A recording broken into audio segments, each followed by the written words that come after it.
Hello అండి, ఈరోజు సింపుల్గా జీరా రైస్ ఎలా చేసుకోవాలో చూద్దామండి.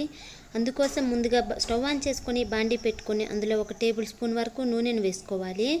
నూనె కొద్దిగా వేడయిన తర్వాత అందులో మసాలా దినుసులు వేసుకొని కొద్దిగా దోరగా వేయించుకోవాలండి. ఇవి కూడా కొద్దిగా వేగిన తర్వాత ఇందులో 2 స్పూన్ల వరకు జీలకర్రను వేసుకొని వేయించుకోవాలి. తర్వాత సన్నగా కట్ చేసి పెట్టుకున్న పచ్చిమిరపకాయలను అలాగే ఒక 6-7 వరకు జీడిపప్పులను వేసుకున్నాను. మీకు ఇష్టం లేకపోతే జీడిపప్పులు వేసుకోవద్దండి.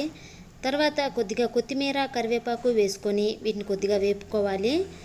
ఇప్పుడు ముందుగా ఉడికించి పెట్టుకున్న అన్నాన్ని ఇందులో వేసుకోవాలండి.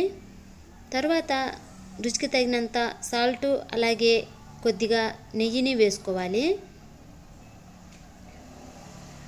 ఇప్పుడు ఈ అన్నం మొత్తానికి ఇదంతా బాగా కలిసే వరకు కలుపుకోవాలండి నిదానంగా. చివరగా ఇందులో సన్నగా తరిగిన కొత్తిమీరను అలాగే పుదీనా వేసుకొని ఒక్కసారి కలుపుకోవాలండి అన్నం మొత్తాన్ని.